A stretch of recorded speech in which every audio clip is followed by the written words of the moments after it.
Recording in progress.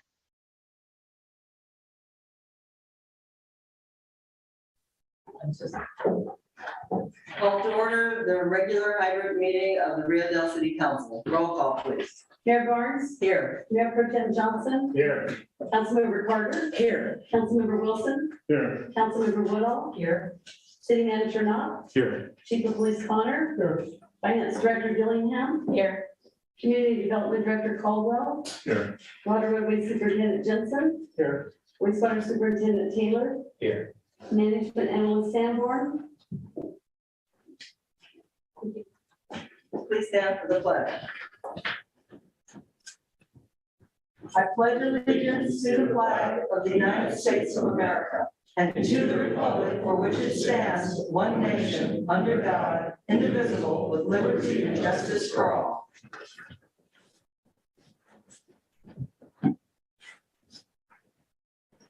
Public presentations. This is the time for persons who wish to address the council on any matter not on this agenda and over which the council has jurisdiction. As such, a dialogue with the council or staff is not allowed under the Brown Act. Items requiring council action not listed on this agenda may be placed on the next regular agenda for consideration if the council directs, unless a finding is made by at least 2/3 of the council that the item came up after the agenda was posted and is of an urgency nature requiring immediate action.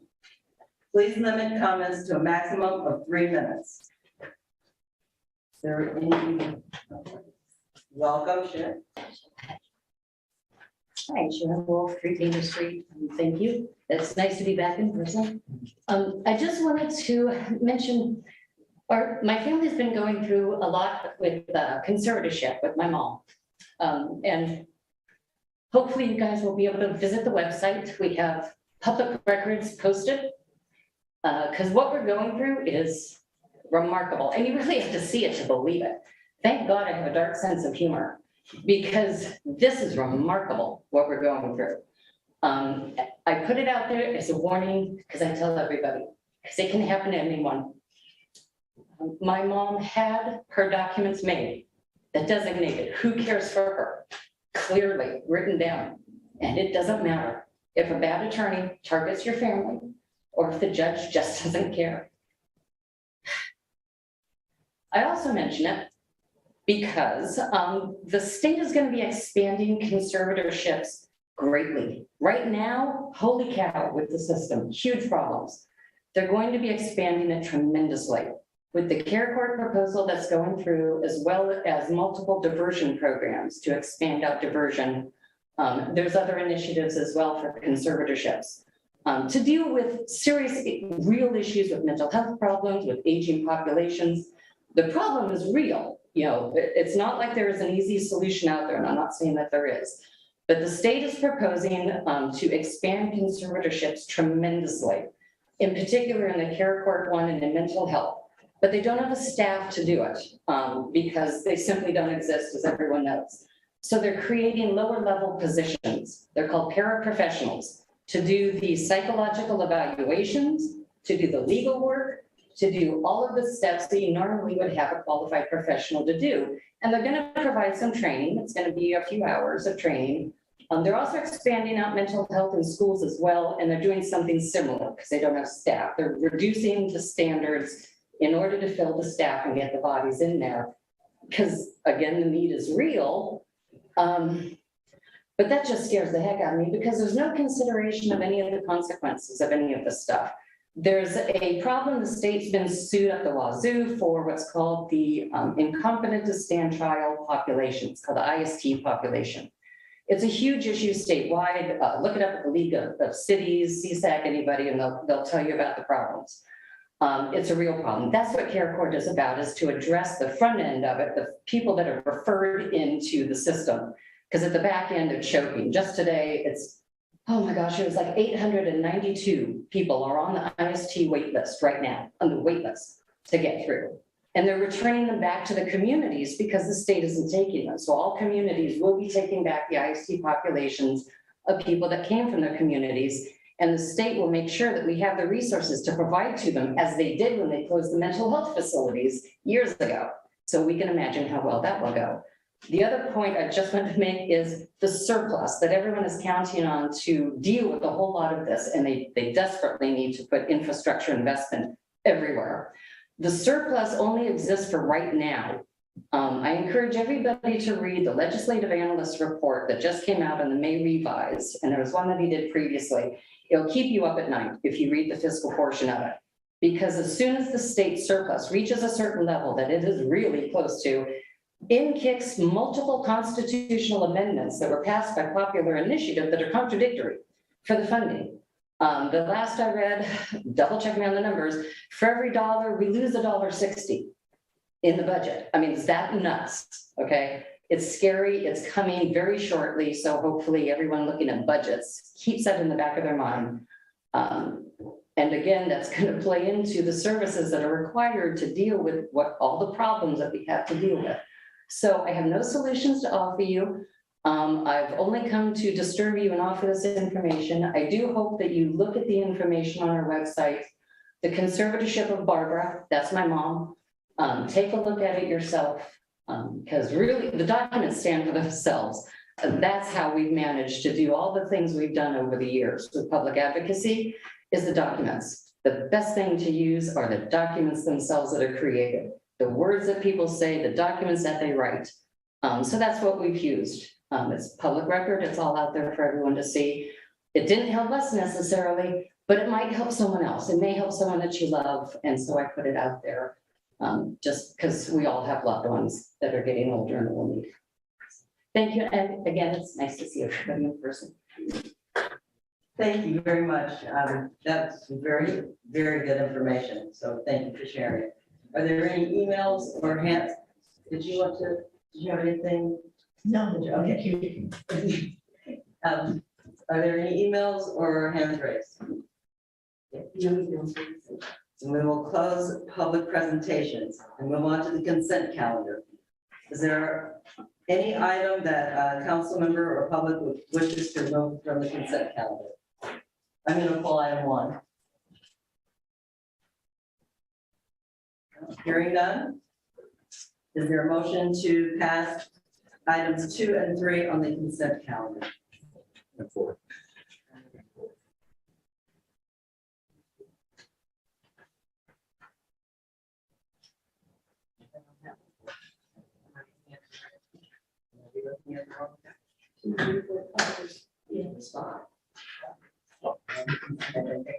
Oh, yeah, that's April 19th.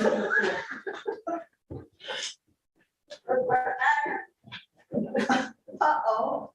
Okay. Did you get it? Do you want it? A motion to, thank you.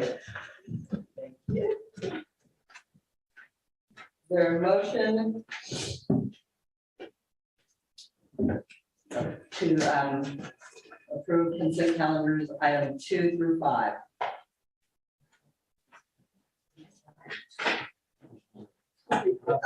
This is May 3rd.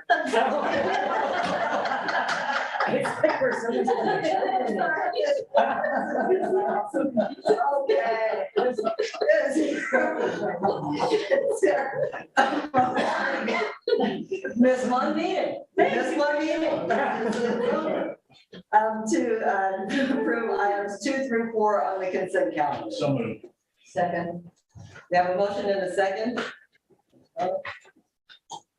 Motion carries 5-0. And I just pulled item 1 because I wasn't here, so is there a motion to approve item 1? So moved. Second. We have a motion and a second.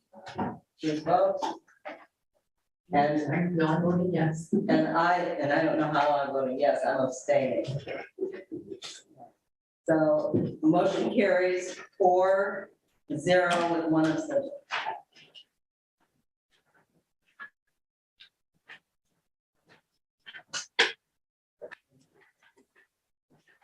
We'll move on to staff communications, page 25 in our packets.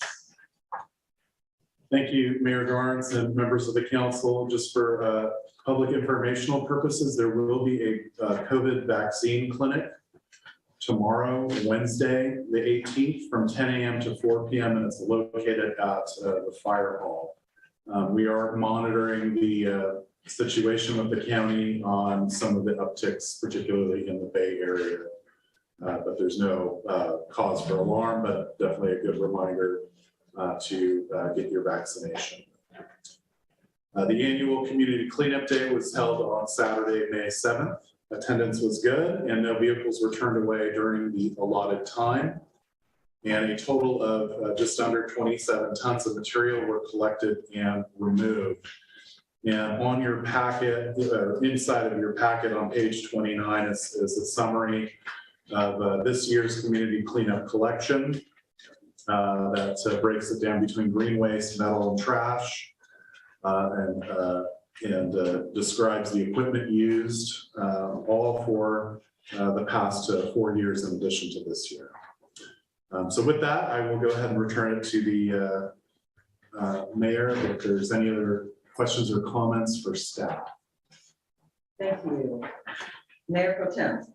Thank you, Mayor Garnes. I have a question for the chief, page 27 of the packet, about 2 drug overdoses for 30-year-olds. Was there red flags, warning signs, that relatives? So in one of the cases, the family was completely unaware of any drug abuse by the deceased. And in the other, there was a history of drug abuse, but nothing that was indicated something like this would happen. It's a tragic, goes beyond sad. It was by far the low point in reading through the agenda. Thank you. Thank you. Councilmember Woodall. No questions. Thank you, Councilmember Carter. I had a follow-up from Gordon, so I'm gonna bring it back to the dark part, I'm sorry. There was a third. There have been 4 people who've died in the last 2 weeks that the police department has responded. Yeah, There was a gentleman on Ogle who was elderly and had numerous health issues. There is believed to be a history of drug abuse from some of the statements that the responding officer was given. And then one of our homeless population passed away down off of Edwards, believed to be of natural causes, but partially alcohol contributed. I wasn't sure if that was another overdose or if it, okay. Doesn't appear to be, but again, it's kind of what you believe from what you see when you get there. The real determining factor is when they do a toxicology screen and do more of an analysis. I don't know that they'll do a full autopsy because that's expensive, but they usually do kind of a primary. They'll look over the body and they'll do a tox screen. Thank you, it's a shame. Thank you. Councilmember Wilson. Yeah, I just had a question on the Caltrans Bridge. That's the north end of town. What is the follow of So Caltrans is wanting to work with the city in terms of potential water line relocation around the bridge. They are proposing, as I understand it, to replace the green metal portion of the bridge and do a retrofit on the rest of it. So potentially the green metal structure would be going away and being, turned into a typical deck bridge, is my understanding. We have outreach to Caltrans to come and give a presentation to this council on that particular issue, but they have cited that there have been issues with the bridge, its age, the height clearance for the bridge is not high enough.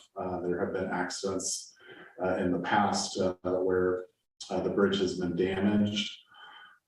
So they are working on that, and we do expect a presentation in the next month or two from Caltrans. that? That is a state bridge. It's not Yeah. liability of the city. No, it's a state bridge, and if you notice, it's in very much disrepair. And in terms of the painting, the aesthetics of it, definitely needs an update. And, you know, based on the work that was performed on the Rio Dell Bridge, the Eagle Prairie Bridge, you know, where they wanted to close that bridge entirely for 6 months to repair it. Likely they would have to do the same thing there to do a repair and repaint the structure. So they have been looking at it seismically that it doesn't meet the current standards, and have been looking at various options, including creating one central bridge and decommissioning both the cement bridge on the southbound lanes and the northbound. But I think what they have decided is to do the retrofit on the northbound side. Thank you. That's all. Thank you. I have no questions. I was wondering about the bridge too, so glad that was clarified. Are there any hands raised or emails? Is there anyone, will either of you have a question about the, okay, then I will close the item of staff updates and we'll move on to special presentations. Presentation by the Humboldt County Homeless Task Force, page 30 in our packets. Mayor Garnes, members of the commission, our housing element, in fact, I believe almost every housing element in the state is required to get an update from the local homeless task force on the status of the homeless folks in our community and the services they provide. We are lucky to be joined by Robert Ward and Jacqueline Culleton from the Department of Health and Human Services. And in your packet, starting on page 31, is the PowerPoint presentation that they're going to go through. In attachment 2 includes some information regarding the housing outreach and mobile engagement program. They call it the HOME program. It's a 2022 report. It will not be presented, but it was provided in case your council wanted to review it and ask any questions of the folks from the HHS. With that, I'll turn that over to Robert and to Jacqueline. Thank you and welcome for being here. Thank you for being here. Thank you. This is Robert Ward. I can hear myself echoing. But I'll just try and move forward here. It's kind of hard to talk when you can hear yourself getting played back. Okay, that fixed it. Great. All right, so I will share my screen. And okay, so I am the Housing and Assistance Coordinator with Health and Human Services Administration. I've been working on homelessness issues in Humboldt County since 2015. Thank you so much for having me. I've adapted this from a presentation that we did at the Homeless Coalition meeting in November. Anybody that wants to sign up for my email list, I would encourage you to email me rward@co.humboldt.ca.us. I send out meeting agendas and all sorts of things that people send me regarding housing and homelessness in Humboldt County. And you all are welcome to attend those meetings and get the emails. So first off, we have a Humboldt community resource list. If anyone has questions, please feel free to interrupt me. If you click on this link down here, you will get that very long list. The target audience is not the general public, but rather, professionals that are looking to assist people. It is pretty intimidating, but there are a lot of resources, which is great. So we have the Hope Center in Eureka. It offers classes and recovery support groups. They have their calendar posted online, and you can see all the different sorts of activities that are available on a daily basis to help anyone that's struggling with mental health difficulties. We have our housing support info sheets for CalWorks is part of DHHS, but for individual programs and family programs, we have the Housing Outreach and Mobile Engagement Program, which Jacqueline will talk about in a little bit. We have programs for, well, people on general relief. We have the Housing and Disability Advocacy Program. So if people are in need of SSI or SSDI or veterans benefits application assistance, you can contact General Relief for information about that. We also have a lot of funding for families experiencing homelessness. So anybody that, a pregnant woman or any families with children, I would strongly encourage you to contact CalWORKS. Apply for benefits. If you're eligible for the cash aid, you may well also be eligible for housing assistance.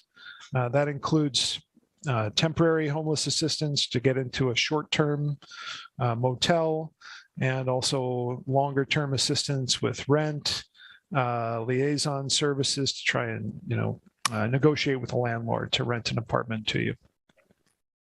And we have a program for people that are involved with child welfare services called Bringing Families Home that provides the same sorts of services as the CalWORKS Housing and Assistance Program.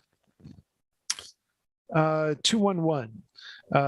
Anytime you don't know what to do, feel free, or I would encourage you to call 211. People can enroll in the coordinated entry system there, which is a requirement to get into certain state and federally funded programs. But they can also help connect people with all sorts of resources that are available in the community. The Housing Authority. We have all Housing Authority wait lists are open.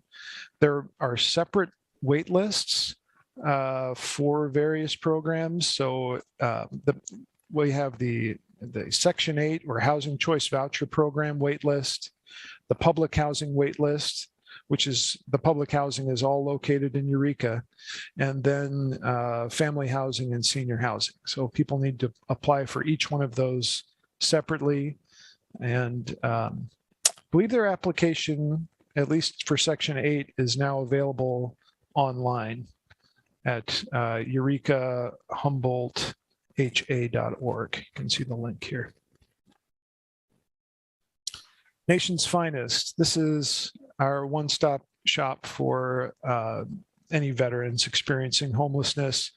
They have emergency shelter, transitional housing, which offers stays of up to 2 years at their facility in Eureka. They almost always have space available. They also have a rapid rehousing program. Rapid rehousing, by the way, these are programs that provide temporary rental assistance, limited to 2 years or less generally, and landlord negotiation services and services to help people stabilize in housing once they get in. And they can also potentially connect people with the Veteran Affairs Supportive Housing Program, which offers indefinite rental assistance and services for disabled vets. We have the Betty Quan Chin Day Center. I send out a calendar of events at the Day Center monthly. So again, feel free to sign up. And the Betty Chin operates a couple different shelters. Some are for families with children. The one pictured in the bottom right here is the Blue Angel Village in Eureka. So anyone would be interested in staying there can get information about that at the Day Center or by calling. There are also various programs operated by the city of Eureka that are funded through contracts with DHHS that people can apply for by contacting the Day Center. It's called the Eureka Uplift Program. The Eureka Rescue Mission. If someone is in need of shelter tonight, and especially if they are a man, this is the one spot where you're essentially guaranteed to get shelter tonight if you show up at the right time. You can't get in the middle of the night, for example. And the women's shelter, I understand, does fill up sometimes, so best to call ahead. Women and children's shelter, I should say.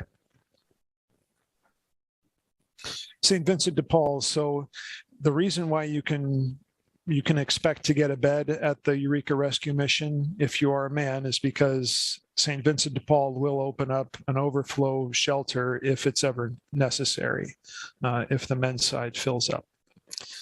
And they do say, I haven't heard of this actually happening, but it's interesting. I know I just said the women's shelter fills up, but they do say they would open this up for women and children as well, potentially. They also serve meals there on a daily basis. Arcata House Partnership is a nonprofit based in Arcata, but they provide services mostly around the Humboldt Bay area. They have an emergency shelter. They now have a street outreach program, or I should say they have an adult singles shelter, a family shelter program, rapid rehousing, homelessness prevention, and permanent supportive housing. And they have a drop-in center as well, 501 9th Street. We have Food for People in Eureka. The Affordable Homeless Housing Alternatives has a mobile shower and hygiene program. If you're interested in having these people stop in Rio Dell, you can contact them at this email address. But they're currently doing services in Eureka, McKinleyville, and Redway. The Youth Service Bureau at RCAA currently has beds available for youth in their transitional housing program. They have a youth shelter for underage, unaccompanied youth. They have a drop-in center and a street outreach project. And they also, they don't mention on the slide, but they do have, well, they do over here. They have rental assistance and homelessness prevention services available as well. It's funded by the county with funds that we're getting from the state through the Homeless Housing and Assistance Program, also known as HHAP. The Humboldt County Office of Education can assist people with school enrollment. Families and youth that meet their rather broad eligibility criteria are entitled to certain extra services, the transportation thing being one of the biggest benefits. You know, often people that are unstable with their housing have to move a lot. So there can be transportation services so that kids don't have to change schools. The Grove at CR, I'm actually not sure what's happening with this program right now. I reached out to them to try to get an update and haven't heard back. So I'm not sure what's going on with the Grove. And then Humboldt State University, now Cal Poly, does have an emergency housing program for students where they, you know, try and help people find housing. Cooperation Humboldt has a street outreach program, mostly in Eureka. Street outreach programs, by the way, I mean, it sounds self-explanatory, but we go out looking for people experiencing unsheltered homelessness, and we try to assist with basic needs and connect people with shelter and permanent housing and other services. There's also a group called Sohom Housing Opportunities. It's part of the South County Homes for All Alliance that is doing street outreach in the Avenue of the Giants area, all the way down to Garberville, Redway, possibly Benbow, I'm not sure. And that is the end of my presentation. Are there any questions? Thank you for that presentation. Are there any questions from council?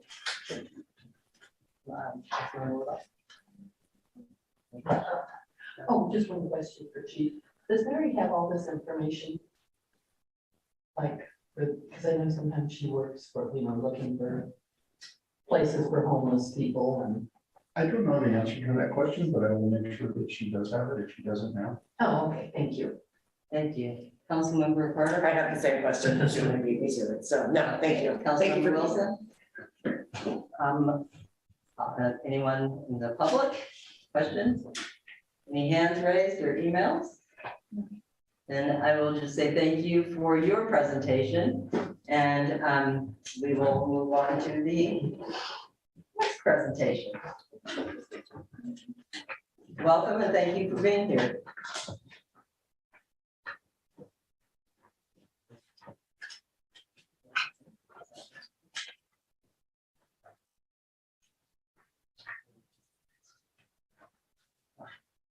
Jacqueline, were you going to say any words? Yeah, sorry. Yes, I just wanted to add a few notes about what we're specifically doing in Rio Dell. So the HOME program is the Housing Outreach and Mobile Engagement Program with DHHS. And we have outreach folks that visit Rio Dell specifically on the second Wednesday of every month from 10 to 12 at the fire department. And I did look and see and notice that in the last quarter, they provided services to about 60 folks there. And they do everything from helping people with navigation around, basic needs and housing support services, to enrolling in CalFresh or Medi-Cal services. And they respond to folks who are experiencing homelessness, both in town and, on the riverbed or in the woods and such there, to help them connect with different resources. I also provided an outcome report that shows some of our outcomes that we're having with the folks that we're supporting. And I just wanted to note that for the folks that we've been supporting in obtaining housing, there is a 94% success rate within the first year of those folks staying in housing, and a 72% reduction in jail bookings, and a 58% reduction in hospitalizations once people obtain housing for those folks that have been experiencing homelessness for long periods of time. Do you guys have any questions about the outreach and housing program or what we're doing in Rio Dell? Thank you. Any questions? There's public hand raised. Mayor Garnes, if I may, I do have a question. Jacqueline, you indicated you're down here in Rio Dell from 10 to 12 on what days of the month? It's the second Wednesday of the month. And they're there at the volunteer fire department. They tend to table with the Food for People folks that are there. And then afterwards, they'll do some outreach in town and along some of the areas along the riverbed. And I believe they've, connected with folks at City Hall around specific people of concern, people who are particularly vulnerable. Well, thank you very much for your presentation. We appreciate you coming. I reached out for questions and have none, so we just want to say thank you for being here, taking the time out to share your information with us. And if I can, I'll make one final pitch. The answer to homelessness is housing. So if anyone knows anyone of a rental, if you know anyone who has a property that they're interested in renting either to a family or to an individual, please contact us. We provide a lot of support to our landlords and property managers. Please let us know. We'll let you know more about our program. And we would love to work with anybody who has a rental and would like to give an opportunity to any of our clients to rent from them. Awesome. Thank you so very much. Thank you very much.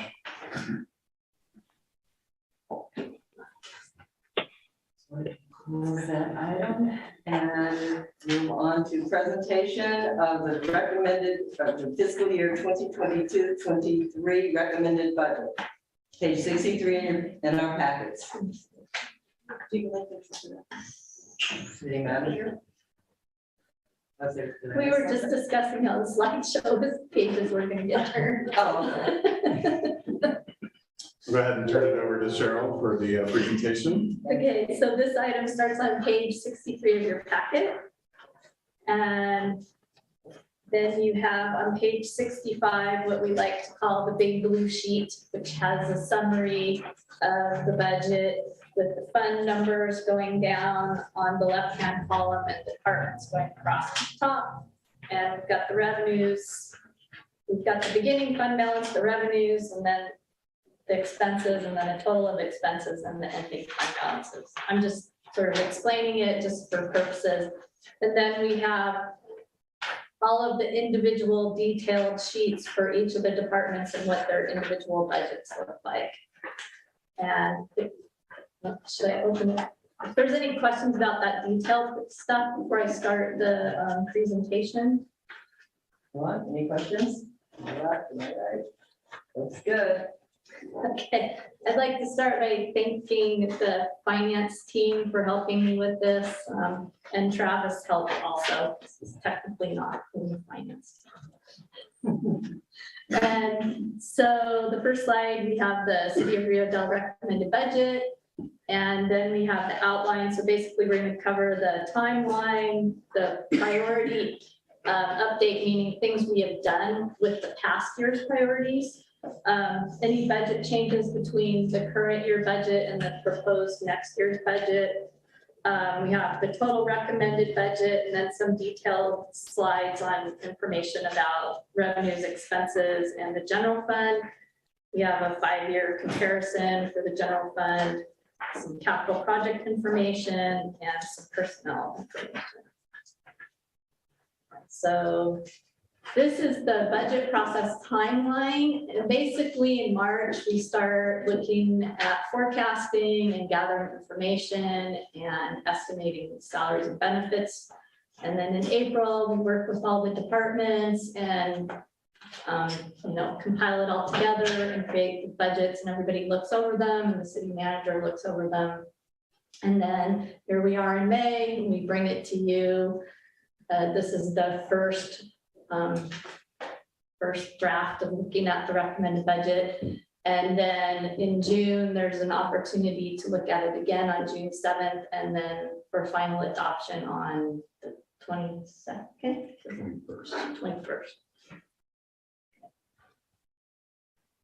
And this is the priority implementation update, meaning these are how staff has used the budget to implement the priorities that the council set. This is also on this little handout that we did, the same information, and maybe easier to read than your packet. But so, we went through economic development. We worked on implementation of the immediate action plan through the facade improvement program, where we're matching 15,000 in qualified work. A number of businesses have submitted applications or going through the process. And then there was the really amazing success at getting 2 Clean California grants approved for the Eel River Trail and the Gateway beautification. And then code enforcement, the new community service officer has been actively working on code enforcement and abatement, and there have been numerous sites cleaned up and vehicles being removed. The counts for staff turnover reduction and retention, the city council approved a number of pay and benefit increases that should help in retaining and recruiting staff, and also use the stimulus money to give everybody some hazard pay stipend. And then Canvas, the upgrades to the Dinsmore water system are just about finished. And the city has been approved for a 5-year extension to implement the organic waste diversion program. And then street work is gearing up. I believe we've completed the street striping, and the patching is done, and we're getting ready for the asphalt repairs. And that has included some manhole cover corrections and realignments to help with I&I, if I understand correctly, and even some pipe. About 200 feet of wastewater line was just recently replaced about 2 or 3 weeks ago, so that was good.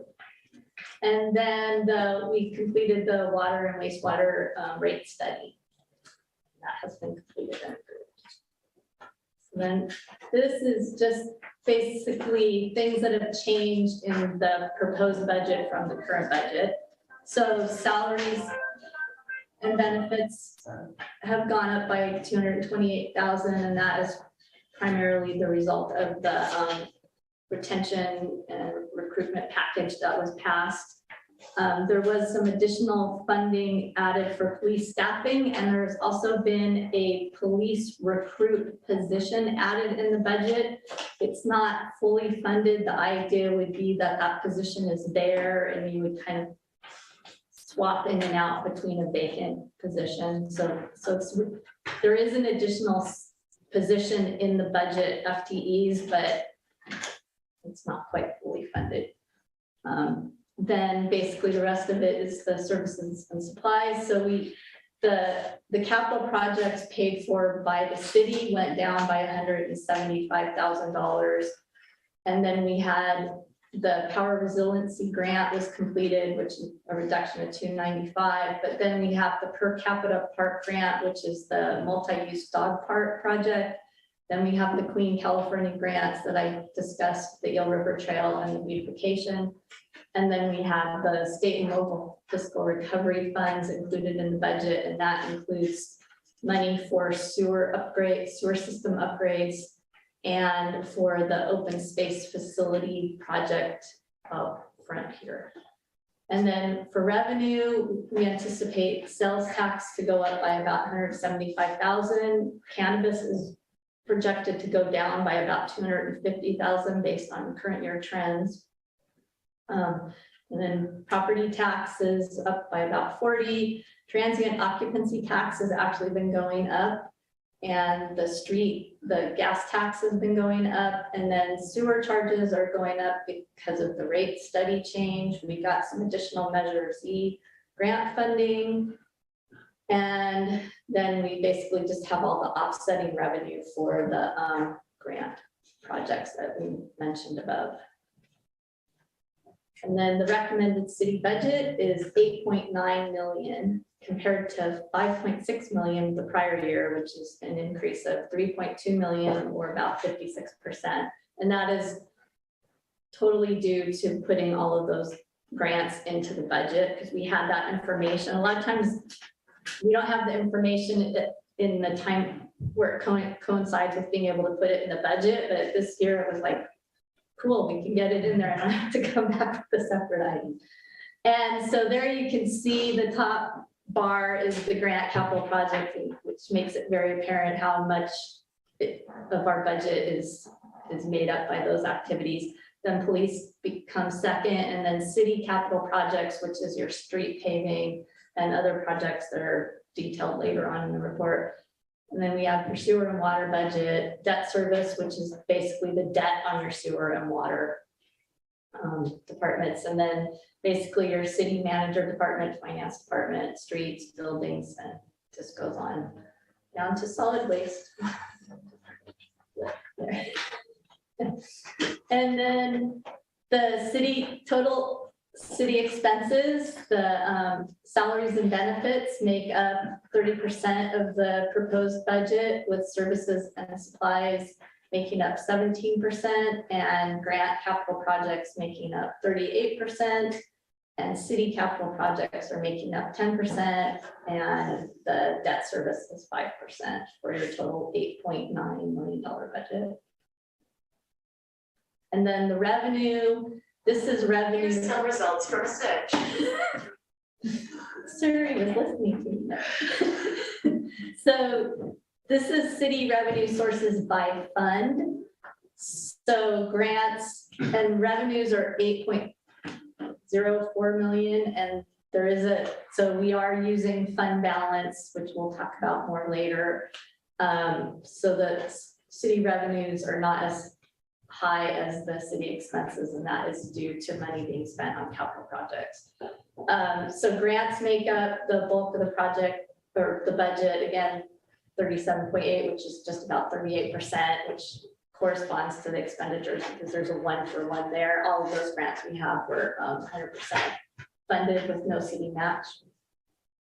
And then we have the general fund at 22%, and the sewer and water funds making up 17 and 16, and then the street funds and other funds, and the SLESF is the supplementary law enforcement services fund, and that helps augment the general fund portion of the police budget.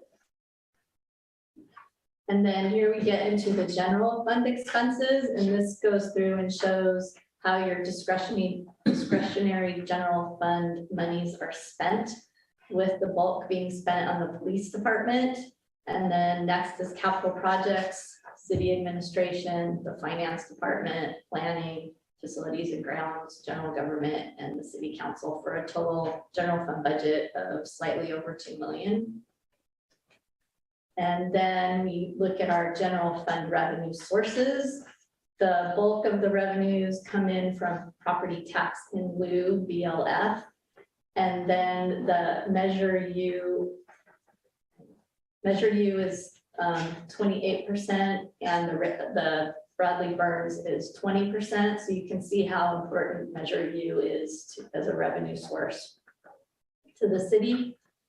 And then we have cannabis coming in now at 11%, property taxes at 8%, and franchise fees, which is for electricity, cable, and gas, and then miscellaneous revenue, for a total of 1.76 million, and it's just slightly less than last year, 15. And this is the slide that's different than the one in your packet, and the reason it's different is because we compared it to the year before.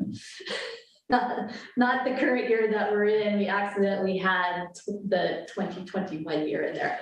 And so the current year compared to the proposed budget for next year are very, very close, just the difference of a decrease of 15,000. So basically, we're anticipating the $250,000 decline in cannabis revenue, but most of it is being made up incrementally in other tax revenue sources.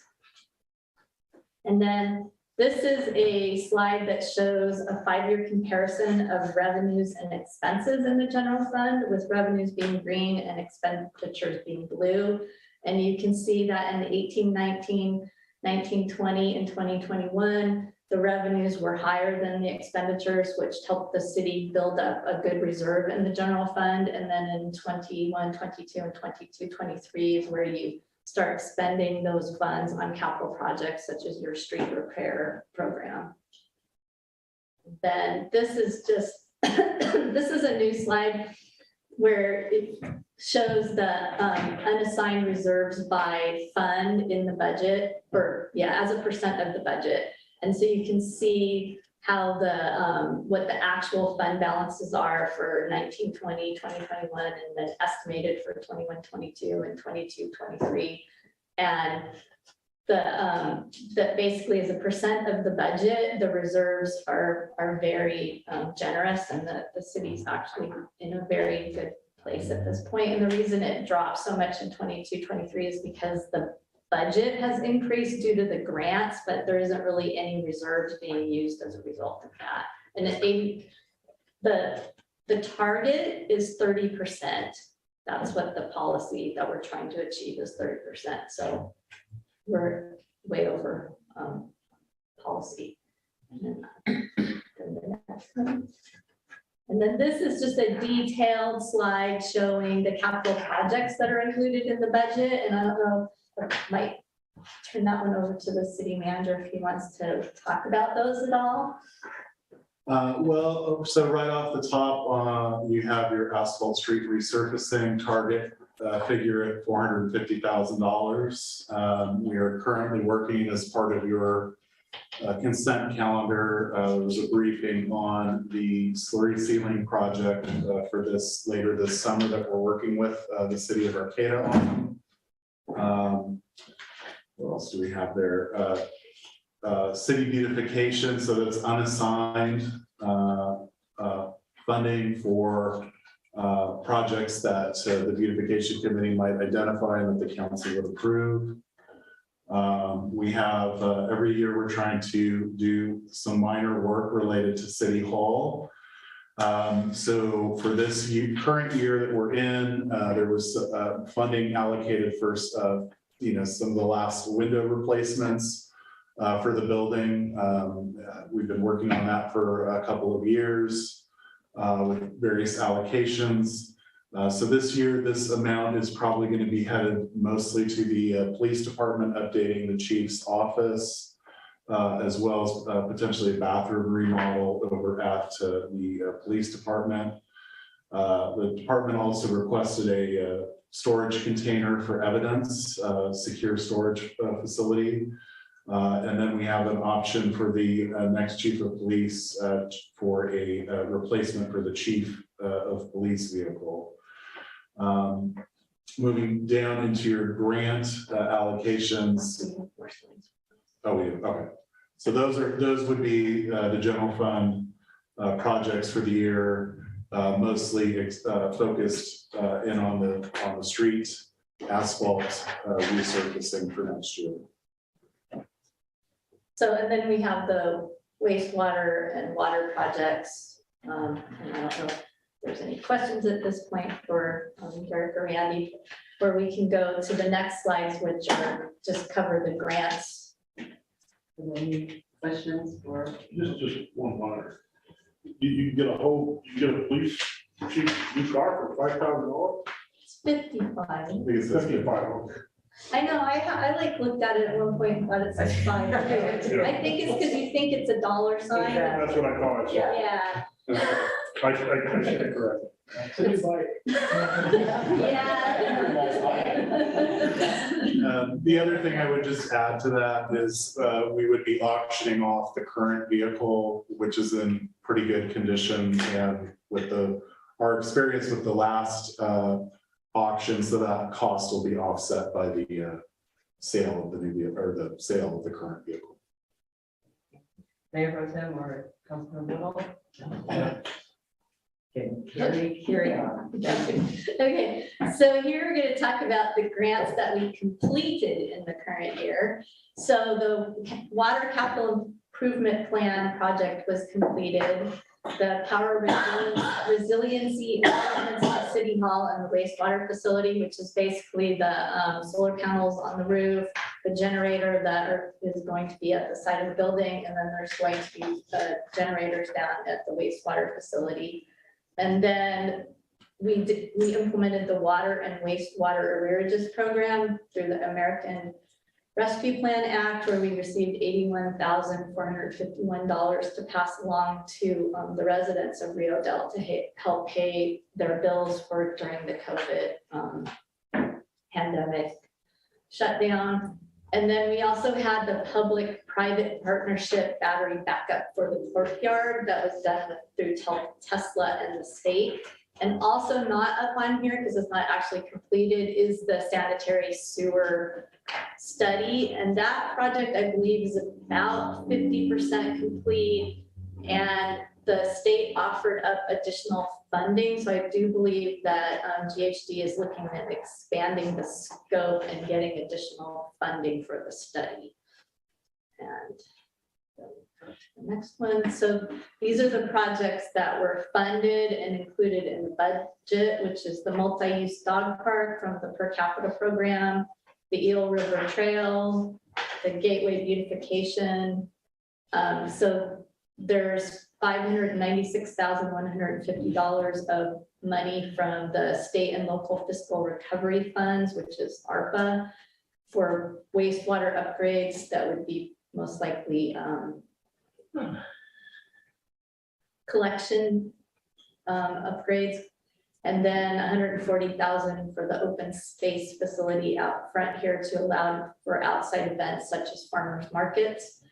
And then there's the sanitary sewer evaluation study because it's funded and still ongoing. And I believe we've spent about half of that, 499,500.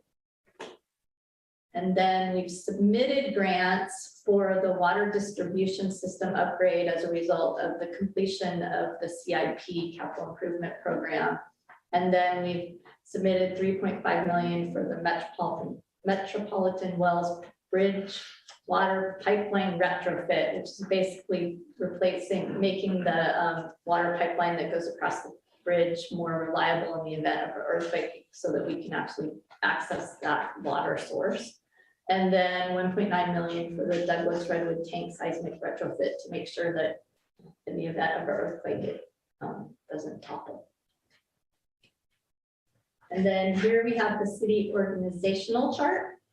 And it does have an increase of 1 FTE for the police recruit, which is added at the bottom. And additionally, in the finance department, we are changing the fiscal assistant 1-2 to a senior fiscal assistant so that they're the same staffing level so that we can do more cross-training and have a more robust office in there and not silo people into only doing individual tasks and allow for more flexibility and time off and opportunity for growth.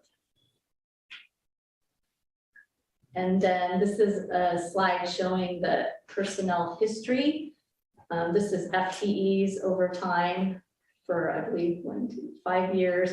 And basically the different colors are the different department, or no, the different colors are the different years. In each department has so administration has the jump because we added the management analyst, and then the finance department was flat and it has the little decrease because the finance director went to part-time. And then you can see the police department having growth in staff, and then public works had a jump there in 17 or in 18-19 and has remained flat. And then you can see the total overall FTEs across the other graph.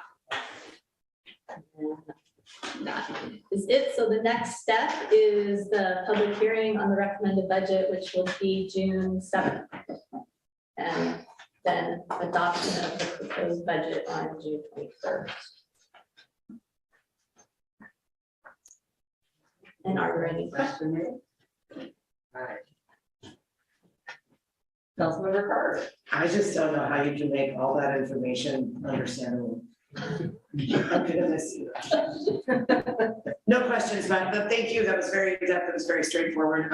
If left to read that on my own, I would have had a real headache and not understood a thing. So thank you for making it so clear. I appreciate it. And we have this little. I really like it. It's like you knew. This is kind of the slideshow in a little tiny format. It's awesome.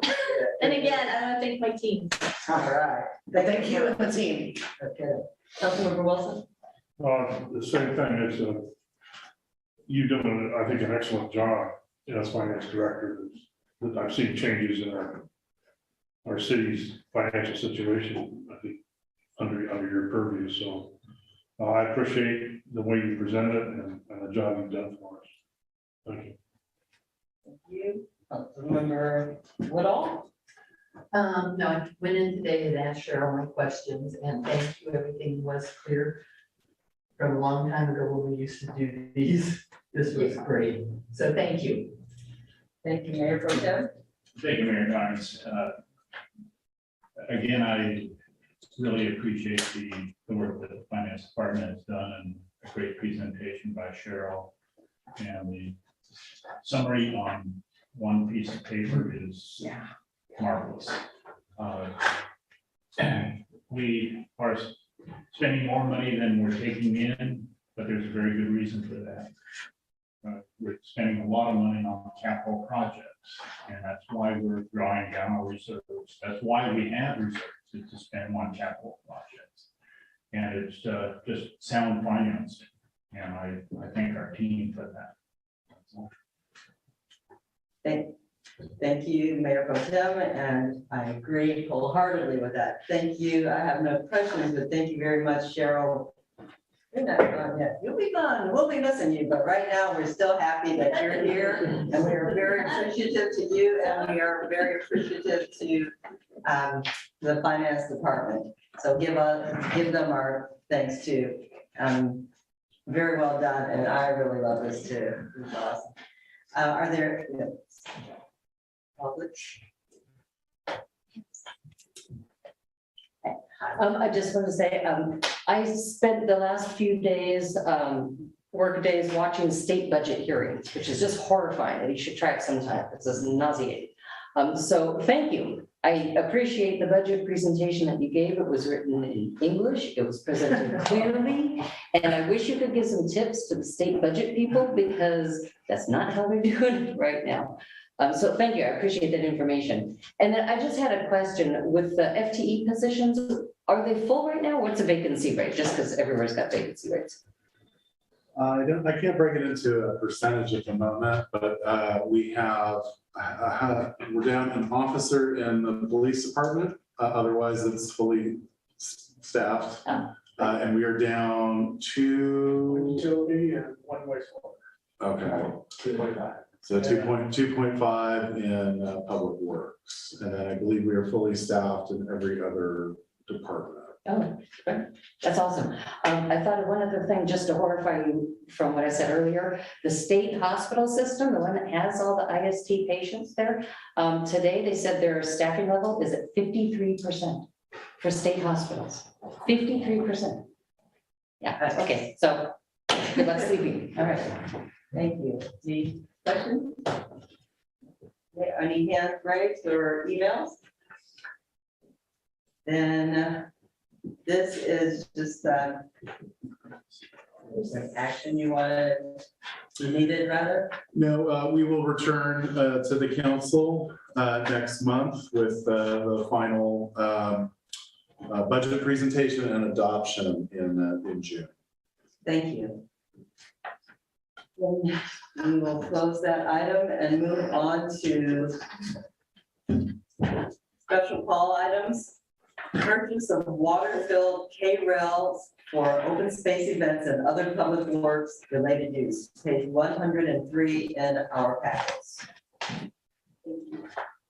Thank you, Mayor Garnes, members of the council. This might have been an item for the consent calendar, but I just decided to have a quick chat with the council about it. As you'll see on page 104 of your packet, the rough idea for an open air events facility has been discussed with the council. And the council has prioritized $140,000, as was in the presentation, for the open space events facility. The idea being that the front of City Hall, including the Memorial Park area and sections of Wildwood Avenue, could be used as a single contained event facility for things like a farmer's market or for Wildwood Days or other events that folks are interested in putting on for the community. The idea being that it would be relatively easy to set up and take down and could add a level of safety for patrons of events in this proposed area. It's also an ideal location because it has the best traffic diversion around City Hall facility to not permanently or massively disrupt the Wildwood Avenue traffic. It's just a slight diversion around City Hall to allow for the events facility. One of the discussions that we had early on with the council is the installation of traffic bollards, so mechanical metal rated traffic bollards that could be either installed in the pavement itself or transported and locked into place. In discussions with staff, we in reviewing it, there are cost considerations. One is you'd be really, damaging, or you have to really dig into the road to properly install what are, pretty large structures for the speed rating for the road. So the cost, potentially could exceed the available funding. So we started looking at some more creative solutions to this particular issue, and just the idea of bringing in water-filled or sand-filled traffic barriers that could be easily placed and removed seemed to be much more effective and also cost less than $10,000 to purchase. They also can be moved. So another location is identified in a roadway, or if Public Works is conducting road work, then the barriers could also be repurposed for that throughout the year. So it's adding, kind of killing two birds with one stone, being able to kind of use it for multiple purposes. So the idea is on page 105 of your packet, is just in case you're not aware of the type of facility I'm talking about. They're just the simple, plastic bins that can be filled with either water or sand to provide a traffic barrier and allow that to occur, and still be, somewhat, or still be very visually, it'd be more visual than a series of bollards. So again, this could have just ended up on consent, but I just wanted to chat with the council, make sure that everybody still remembers that we're working on this particular project, and trying to, as a result of COVID, use some of that COVID relief money to create a vehicle for economic development, a facility essentially for very low cost, where open air events can occur and in a safe environment for the public. So we're excited about the project, and just want to make sure that the council's fully aware of the latest developments. Thank you. Councilmember Wilson, any questions? I don't remember the comment. It seemed like a buyout. A lot better than putting the bollards in the concrete. And like I said, these are portable, so I think it's a good solution. Thank you. Councilmember Woodall? I'm for it. That's fine. Thank you. Mayor Pro Tem? When these things are filled, approximately what kind of weight are we talking about? That is a good question. And With sand, then follow up. yeah, we can follow up with Yeah, and that. then my next follow-up question is, I assume we have a forklift that can handle that, and let's say, oh, that we can put it on and move it. Yeah, if they're empty weight, all it would take is one or two staff members. Right. 50 pounds per each unit empty, Yeah, and then we'd actually fill them on site with water, and then drain And them, then dump the water here. and just dump the water here, and then we locate. That's it. Thank you. Thank you. Councilmember Carter? I'm for it, one step closer to a farmer's market. And I am for it as well. Are there any questions? Are there any hands raised, any emails? No? Okay, do you want us to do you need a motion, or do you just want basically you have consensus, you have full consensus? I think that's good. Okay. Thank you. Now we'll move on to ordinances. Introduction and first reading of ordinance number 391-2022, amending the city's zoning regulations, chapter 17 of the Rio Dell Municipal Code to be consistent with the California Government Code 65650 at SAC. So it states supportive housing law. 65660, low barrier navigation centers law, and 65913.4, state streamlined ministerial approval process.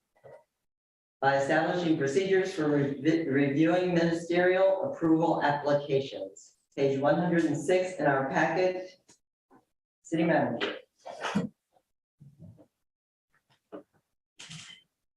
Madam Mayor, members of council, as you indicated, this is the introduction of first reading of ordinance number 391-2022. It is amending the city's zoning regulations to be consistent with state law when it comes to infill development, supportive transitional housing, and low barrier navigation centers.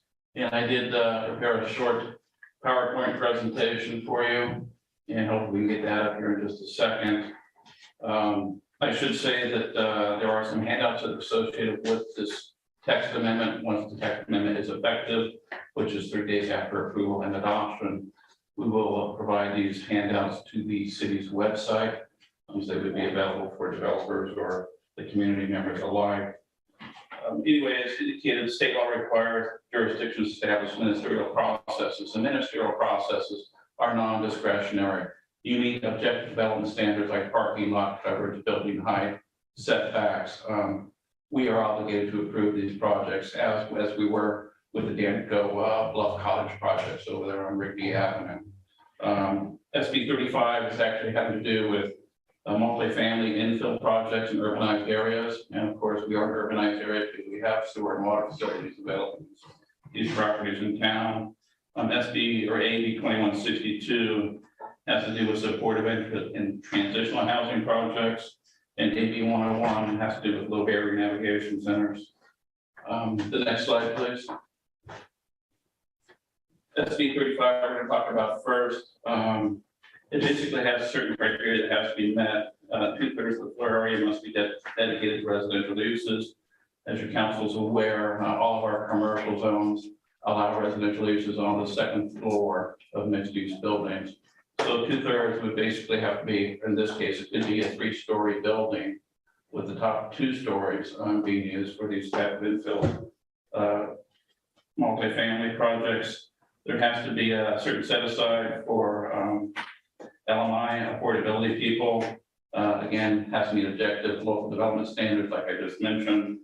And we have to determine that the project is eligible within 60 to 90 days, depending on project size. And our review must be complete within 90 to 180 days, depending on project size. It should be noted that these projects are still subject to design review, as was the Danco project. So we will have a little hand in the design, in the landscaping, which will provide an opportunity for the public to comment on those elements of the project. AB 2162 is supportive housing. Basically has to do with supportive and transitional housing, and those be allowed in, and they are allowed by law in mixed-use zones, commercial zones, and residential multifamily zones. These projects have to be 100% subsidized and affordable to lower income households. 25% of 12 units, which is ever greater, has to be supportive housing, meaning they provide services on site like the Danco project does. Units must include at least 1 bathroom and 1 kitchen. Again, all of these have to comply with development standards, objective development standards. Again, parking requirements. And I should say there are some exceptions to the parking requirements. If you're within a half mile of a public transit stop, you get out some parking exceptions. If you're within, I believe it's a block, maybe 300 or 400 feet of a park and ride facility like Caltrans offers, you also get some parking exceptions. Other than that, you basically have to comply with all the other objective development standards. Again, we have to determine the application is complete within 30 days and complete our review within 60 to 120 days, depending on the project size. It should be noted that the projects are also subject to Permit Streamlining Act. The Permit Streamlining Act requires us to notify applicants, regardless of project type, if they are complete within 30 days. And we do that. The last one is AB 101, which is a low barrier navigation center. These are shelters, and they actually touched on it in the presentation of DHHS a little earlier tonight. But these are shelters focused on moving formerly homeless occupants into permanent housing, with case managers helping them connect with services, and use by right, again, in multifamily mixed-use zones. Again, we have one residential multifamily property in the city right now, and that is the Danco project, and it is basically built out. We have 3 mixed-use commercial zones, those are our town center zones, our neighborhood center zone, and our community commercial zone properties. And then the qualified navigation centers must be housing first oriented, around people moving into permanent housing, be equipped with information systems, basically computers, have reduced barriers to entry, such as allowing partners, pets, and storage of personal items and privacy. Again, there is a timeline to determine that the application is complete and that we complete the review within a timely manner. In this case, it would be 60 days. Next slide, please. One of the goals or programs that is approved in our housing element requires that we update our zoning regulations and our general plan to accommodate these housing types. And right now, what we're doing with this project is we're establishing those required ministerial provisions. At the Planning Commission meeting on Tuesday night, we are recommending changes to our land use element of the general plan, and then some minor text amendments to our multifamily and commercial zoning districts to accommodate these required uses. Again, one of the goals that we had, and I stated earlier, is that we want to become a designated pro-housing jurisdiction, which opens the door for additional grant funding down the road. And in order to get that designation, these are the hoops that we're going to have to jump through. So we are going to try to get through a number of them this year in an attempt to get that designation as quickly as we can. With that, that's it in a nutshell. As I indicated, I believe it's on page 113. There are some handouts that are available for the public to be posted to our website to describe the processes, the eligibility, the types of projects that are allowed, and then the ordinance itself is on page 126. It is a fairly lengthy revision to the ordinance, and I'm not sure if you actually had a chance to look at all over thoroughly. If you haven't, we will have the second reading and hopefully the approval and adoption at our next meeting, which is June 7th. With that, I answer questions your council may have or members of the community may have. Thank you.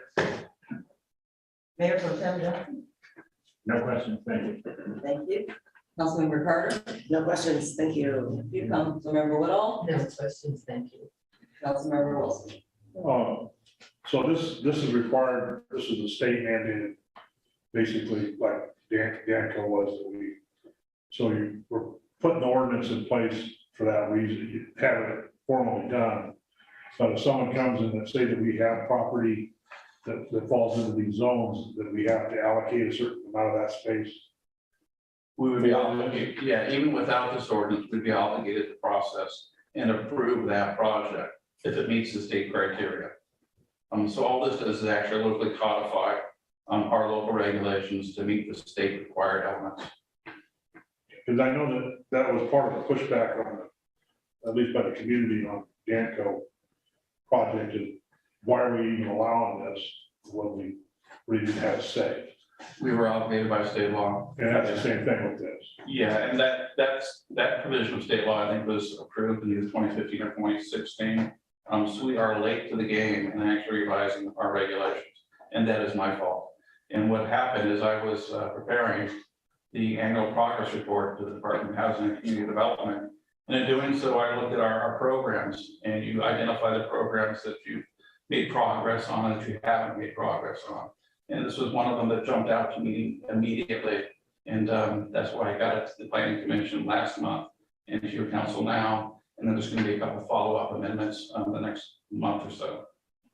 And I just wanted to call that out so that I guess in the future, when this happens, if we have to come up with property that someone jumps in the middle of and says, we want to put in this housing, which it seems to be a popular thing right now. I know they're doing it, they're going through a lot of stuff in Eureka where they're taking parking lots and they want to build buildings, and they're basically forcing this onto the public, which is, I understand that in the presentation with the homeless issue of what we're dealing with, That also takes away from property which is commercially available, is zone commercial.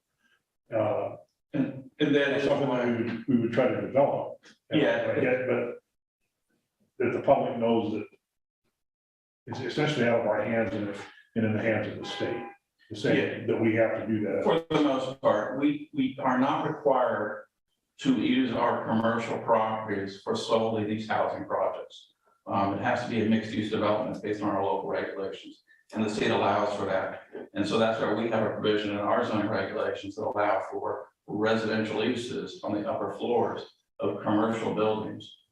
So it wouldn't theoretically displace commercial opportunities, unless it was going to be a 2 or 3 story commercial opportunity. Just the upper stories would be used for housing. So you wouldn't be required to put on the lower. No, our zoning regulations would not allow, and the state does not mandate us to do that. Only in the residential multifamily zone. Thank you for that clarification. Thank you. And I have no questions. Thank you. Are there any members of public questions? No? Hands raised? Emails? Then we will.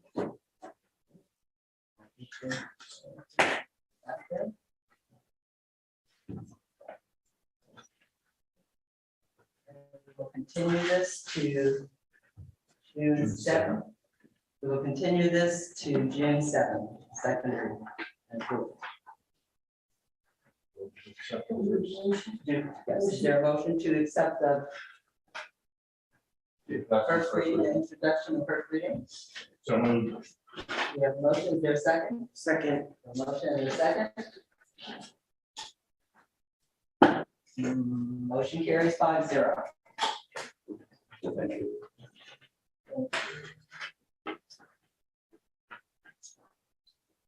Now we will move on to the introduction and first reading of ordinance number 392-2022, adopting by reference the Rio Dell Police Department's military equipment use policy number 706. City Manager, page 141 in our packets. And we'll head over to Chief Connor.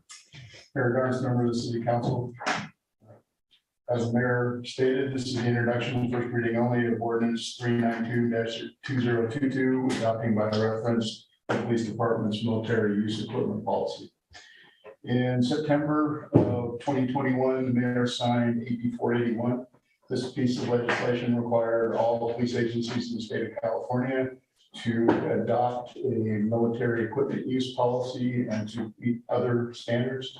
The stated intent of this legislation was to provide transparency into police departments' inventory of what they deem military equipment, how it is used and how it is purchased, and to make sure that the governing body for these police agencies was aware and approved of such purchases. The policy, the state gave guidelines on what the policy had to include, and foremost in that was how these pieces of equipment were purchased, how much they cost, where the funding came from, how they were going to be used in the future, and what training was required by the officers that were going to use them. Attached to this is the military equipment policy that we hope to adopt for the Rio Dell Police Department. Included in it is an inventory of the equipment we currently have. The equipment that the legislature defined as military equipment generally is that which would be used by a SWAT team or for riot control. The Rio Dell Police Department does not currently have a member on the county SWAT team, although that could change in the future, and any equipment needed that meets their definition would have to be approved by your council. We do not have any equipment for riot control at this point in time, nor have we been asked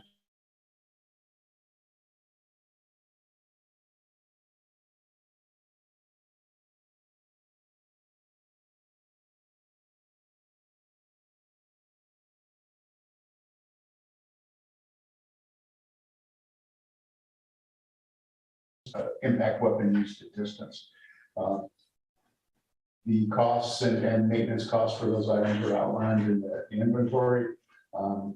We do not have any immediate plans to purchase anything in the next fiscal year that would need that, but down the road we may. One of the things we've considered buying is a drone, basically a commercial quality drone. And that would be something that would be required to come before your board for approval.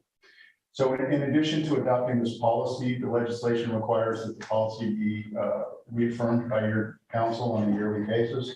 And the police department is required to hold a public meeting once a year where we can discuss our military equipment use and policy and answer questions that the public may have.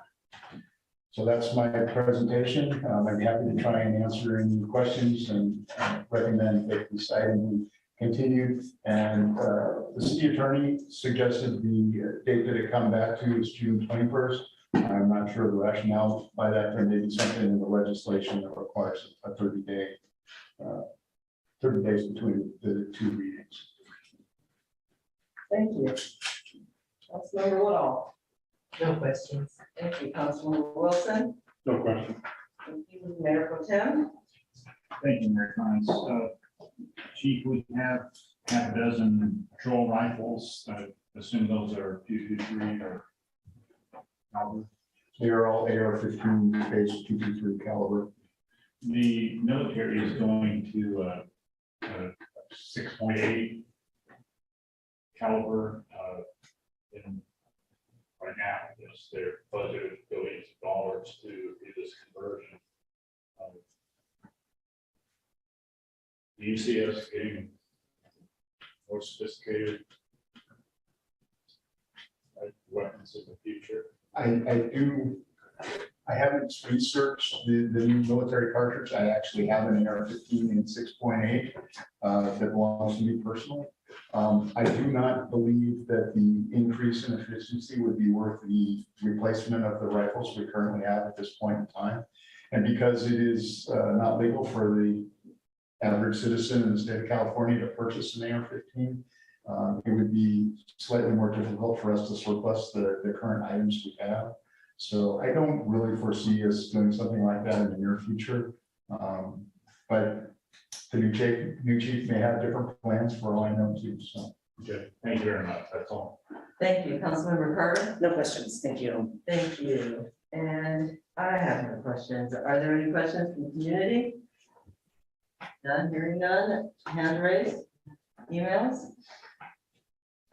Having no questions, I will ask for a motion to approve the first reading and continue it to June 21st.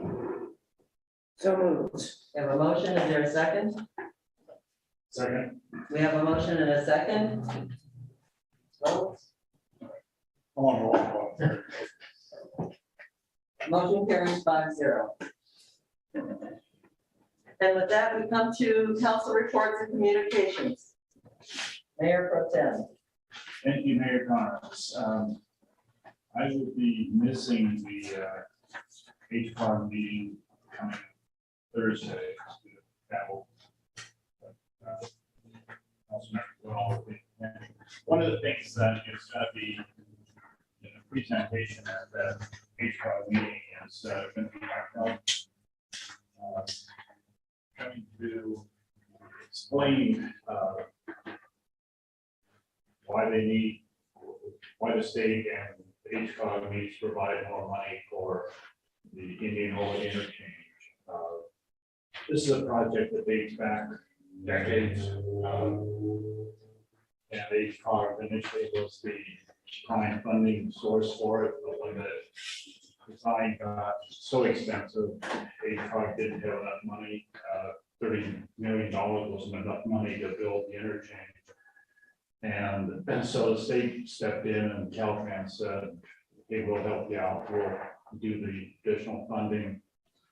The project was advertised some months ago, and there were a handful of bidders, all of them 15 to 20% over the engineer's estimate. And I might say that a portion of that project, what we call design build, and that is the contractor would actually do the design of the project. And the contractors looked at that, or the bidders looked at that, and they said, we really don't want much to do with that. So they all put in what we call bid protests, which means that there's gonna be a legal fight from day one or before day one until well after the project is completed. So based upon that, Caltrans said, hey, we'll redesign this and take the risk away from the bidders. And doing so, now they've come back and said, hey, we need more money. And so Julie's gonna ask them, why in the world did you guys mess up so bad? And how much more money are you gonna provide? Because HCOG doesn't have any more money. So anyway, there we go. Thank you. Councilmember Carter? We have a nuisance abatement committee meeting tomorrow at 3 p.m. here. And I had to miss all my meetings because I got a cold over the last few weeks. So no reports for me. All right, thank you. Councilmember Wilson? Yeah, I had a finance committee meeting with RCEA for the future budget, which they're gonna present, I think in June. They may introduce it in May, but they'll go to June to be approved, but what they're catching up on their numbers is PG&E has done 2 rate increases this year, and the numbers that they're increasing their budget from 50-something million to 90-something million, which exceeds everybody combined except the county. And so their prices will go up because PG&E is going up that much. Is what you're all seeing here, the electricity and your, which seems like it's going to continue to escalate. Great. Thank you. Councilmember Whittle? No, just the nuisance abatement tomorrow, as Amanda mentioned, and HCOG on Thursday. Thank you. And I went to a leadership conference and there was some very interesting information given out. And if anyone wants any of that information, I can provide the PowerPoints so that you can, there was everything from stormwater to the care that you were mentioning, quick care core that you were mentioning, and diversity training. And it was a very interesting bunch of meetings. And I spoke with Assemblyman Wood and with Senator McGuire and talked about important things for Rio Dell that I don't know if I can talk about here, but it had to do with something we're all put on our priority list. It's recently. Hopefully we get some assistance from our legislators. And the one person I was saying that I was hoping we could get to come and give us a presentation on earthquake retrofitting, seismic retrofitting for the community, actually individuals, not just not the city specifically, but individuals in the city, community members and commercial properties, is with the California Earthquake Authority. And she has just a tremendous amount of information. And the one thing that she was very clear on is that Humboldt County, they decide how they give the grants based on zip codes, but Humboldt County is definitely has been approved and has been awarded grants in this area. So I have reached out to her to ask her to give a presentation to the council and hopefully via Zoom to our community so that we can get that message out. And that is all I have. And so with that, is there a motion to adjourn? So moved. Have a motion in a second? Second. Meeting adjourned until June 7th.